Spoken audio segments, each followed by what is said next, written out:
Hay un tipo de jugador que el fútbol moderno ya casi no produce, el que gambetea porque le nace y no porque el sistema se lo permite, el que en una jugada sin importancia inventa algo que nadie esperaba y el estadio se para aunque no haya gol, el que juega con una alegría que parece de otro tiempo. Ese tipo de jugador casi no existe ya.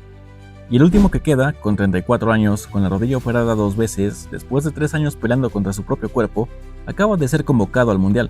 No sé si el mundo está listo para ver lo que Neymar todavía puede dar, pero creo que es lo último que vamos a ver de él a este nivel, y eso solo ya hace que valga la pena hablar de esto. Pero para eso hay que entender de qué altura estamos hablando. En el Barcelona fue parte de la MSN, probablemente el ataque más letal que un club ha tenido en mucho tiempo. Ganaron el triplete en 2015 y en esa Champions, en esa final contra la Juventus, Neymar fue decisivo anotando un gol. Después, cuando el PSG pagó 222 millones por él en 2017, el traspaso más caro de la historia, que sigue siéndolo, no fue un capricho. Fue porque en ese momento era el tercer mejor jugador del mundo y el único con capacidad de cargar un proyecto entero sobre sus hombros. Eso es Neymar, o bueno, eso era Neymar, cuando todo funcionaba. El problema es que cada vez que llegaba el momento más importante, el cuerpo le decía que no. En el PSG fueron 5 años de destellos increíbles interrumpidos por lesiones en los momentos más críticos. El quinto metatarsiano, el tobillo, siempre había algo. Y esa incapacidad de llegar entero a los momentos grandes construyó una narrativa sobre él que lo persiguió durante años, que no era fiable, que era un talento sin carácter o que prefería los carnavales a los entrenamientos.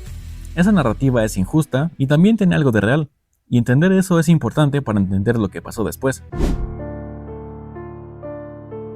En Qatar 2022 Neymar llegó con 30 años, Al Hilal todavía no había llegado y Brasil tenía una generación que ilusionaba de verdad, y él fue durante los primeros partidos el mejor jugador del torneo junto a Messi y Mbappé.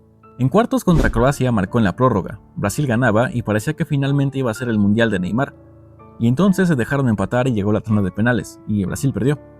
Neymar marcó el suyo, pero no alcanzó, y la imagen de él llorando al borde del campo, como en 2014 o 2018, volvió a ser la imagen que Brasil se llevó a casa. Desde ese día hasta hoy ha jugado exactamente un partido más con la selección, uno. Y en ese partido, contra Uruguay en octubre del 2023, se rompió los ligamentos. Lo que pasó después de esa noche es la historia que hoy les quiero contar. El 17 de octubre de 2023, en Montevideo, Brasil contra Uruguay en las eliminatorias, y en una jugada sin contacto fuerte y sin nada especial, Neymar cayó al suelo y no se levantó solo. Rotura del ligamento cruzado anterior y del menisco de la rodilla izquierda. Esa imagen de él en el suelo, con su cara, sabiendo lo que era antes de que llegara nadie, es una de las más duras que recuerdo de los últimos años, no por la lesión en sí, sino por lo que significaba. Tenía 31 años, estaba en Arabia, una liga que nadie tomaba en serio, y acababa de perder entre 8 meses y un año de su carrera. Con el Mundial a 3 años vista, eso era un golpe enorme. Lo que siguió fue casi un año de silencio absoluto. El Al Hilal seguía jugando, ganando incluso, y Neymar no aparecía. Ni en el campo ni en los entrenamientos grupales, solo habían partes médicos y actualizaciones sobre la recuperación, promesas de regreso. Y mientras tanto, el debate en Brasil era feroz, que si la decisión de irse a Arabia había sido un error, que si ya estaba acabado, que si con 31 años y esa rodilla, el mundial era solamente una ilusión. Ancelotti asumió la selección brasileña a finales del 2025 y desde el primer día fue claro, convocaría a quien estuviera en condiciones y Neymar no lo estaba. Hubo un momento en que su nombre ni siquiera aparecía en las conversaciones sobre la lista del mundial, estaba fuera del radar completamente, y entonces decidió volver a casa. Rescindió con el Al Hilal y volvió al Santos, y esto merece una pausa porque no es una decisión obvia. Podría haber buscado un club europeo de segunda fila que le pagara bien y le diera minutos para recuperar el nivel, o también podría haberse quedado en Arabia cobrando un sueldo enorme y sin presión, pero eligió al Santos, el club donde empezó con 17 años, la primera división brasileña, con la presión de ser Neymar en Brasil, que es la presión más grande que existe en ese país actualmente. ¿Pero por qué? Porque necesitaba sentirse futbolista de verdad, otra vez, no una figura de marketing en una liga de entretenimiento, un futbolista de verdad, con responsabilidades reales, con un equipo que lo necesitara. Y el Santos lo necesitaba de verdad. Pero 2025 fue una montaña rusa que muy poca gente habría aguantado. 4 lesiones en un año. 4. Cada vez que empezaba a agarrar ritmo, algo se rompía. El menisco de nuevo en noviembre cuando el Santos peleaba por no bajar a segunda.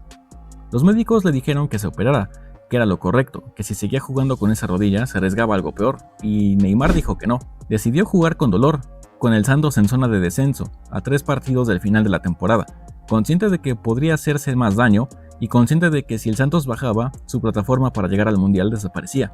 Y en esos 3 últimos partidos, el Santos se salvó y Neymar fue al quirófano. Ahora hay algo de lo que quiero hablar aquí que va más allá de Neymar como individuo. El juego bonito no es solo una frase hecha, es una manera de entender el fútbol que Brasil le regaló al mundo, la gambeta como arte, el regate como comunicación, la idea de que el fútbol puede ser un espectáculo además de un resultado. Pelé lo definió y Ronaldinho lo llevó a su máxima expresión. Y en esa tradición, Neymar fue el último en llegar con esa chispa real. Pero el fútbol moderno fue en otra dirección. Hoy el fútbol de élite está dominado por la intensidad física, el pressing, los sistemas cerrados, la velocidad de transición. Los entrenadores quieren jugadores que ejecuten un plan, no que improvisen. El espacio para la creatividad pura se fue reduciendo. Vinicius es increíble, pero es un jugador de velocidad y explosión. Rafinha es un gran futbolista, pero es un jugador de trabajo colectivo. Mbappé y Haaland son potencia, eficiencia y sistema. ¿Dónde está el jugador que gambetea porque le sale del alma? ¿El que en una jugada sin importancia inventa algo que nadie había visto? Jugadores así en el fútbol de élite hay muy pocos. Lamine Yamal, Cherki o Desiree Doué son los que se me ocurren ahora mismo. Y ese tipo de jugador es Neymar, y ya no hay nadie esperando para reemplazarlo en Brasil. Cuando Neymar está bien, y en los últimos meses en el Santos hemos visto destellos reales, hay cosas que hace que en el fútbol moderno simplemente no se ven. La rabona en un partido sin importancia porque la situación lo pedía, el caño a un rival cuando pedía simplemente pasarla, la celebración inventada en el momento, la conexión con el público. No es nostalgia vacía, es que ese tipo de fútbol genera algo en la gente que el fútbol eficiente no genera. Y hay una diferencia entre ver a un equipo ganar con un pressing perfecto y ver a Neymar agarrar el balón en banda y no saber qué va a hacer. El primero te hace aplaudir, pero el segundo te hace levantarte del asiento. Y en este mundial que se juega en estadios de México, Estados Unidos y Canadá, donde el fútbol todavía tiene algo de fiesta y de espectáculo, este tipo de jugador tiene un escenario perfecto, si el cuerpo le aguanta. Tiene 34 años, la rodilla operada 2 veces y lleva 3 años sin jugar con continuidad real al alto nivel. No voy a decirte que Neymar va a llegar al mundial y va a ser el mejor del torneo, eso sería deshonesto, pero sí creo que hay una ventana. El cuerpo le ha respondido en los últimos meses, Ancelotti lo conoce y sabe cómo manejar a jugadores de este tipo, y cuando Neymar tiene partidos por delante con presión real, con algo que ganar de verdad, algo en él cambia. Qatar 2022 lo mostró, antes de la tanda de penales fue el mejor del torneo, y la remontada contra el PSG en Champions en 2017 también. El problema de Neymar nunca fue el talento, nunca fue la cabeza en los momentos grandes. Fue siempre el cuerpo, y ahora mismo el cuerpo está aguantando, eso es todo lo que él necesita. Brasil no gana un mundial desde 2002, hace ya 24 años, y esta generación tiene argumentos reales para terminar con esa sequía. Vinicius, Rafinha como uno de los mejores extremos del mundo, Endrick con 18 años y un hambre brutal, Ancelotti en el banquillo que sabe cómo ganar Champions y que sabe manejar vestuarios difíciles. Pero hay algo que le falta a este Brasil que Neymar puede darle, personalidad en los momentos donde el partido se pone feo. El jugador que cuando todo se complica, agarra el balón y hace algo que nadie esperaba. El que los rivales miran diferente, el que cambia la dinámica de un partido solo con entrar. Esa presencia, esa autoridad en el campo, no la tiene ningún otro jugador de esta lista. Y en un mundial, donde un partido se puede decidir en 10 minutos, eso puede ser la diferencia. Hace unos meses, en un concierto en Sao Paulo, alguien le preguntó delante de miles de personas sobre el mundial, y él dijo, haremos todo lo posible para que el mundial llegue a Brasil. Lo posible y lo imposible. Si llegamos a la final, prometo hacer un gol.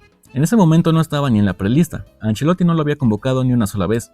Su inclusión en los 26 la daban como improbable los medios brasileños. Y aún así lo dijo, en público, sin filtros. Eso es alguien que cree en algo con una claridad que ya muy pocos tienen a los 34 años después de todo lo que vivió. El mundial empieza el 11 de junio, Brasil juega su primer partido el 13 contra Marruecos en Nueva Jersey.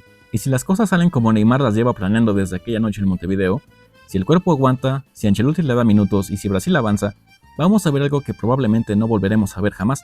Un jugador de 34 años en su cuarto mundial, cargando el peso de una tradición futbolística que se está apagando, jugando con la conciencia de que es probablemente su última oportunidad. Este tipo de motivación no tiene igual. Los mejores momentos de la carrera de Neymar han sido siempre cuando tenía algo muy grande que ganar o que perder, y esto es lo más grande que le queda. Durante años, la narrativa sobre Neymar fue la de alguien que no cumplió, que tenía el talento para ser el mejor del mundo y eligió no serlo, que prefería la fiesta, la vida, los negocios a ser un grande de verdad. Y yo creo que esa narrativa es profundamente injusta. Nadie elige lesionarse, nadie elige estar fuera 6 meses cuando más importa.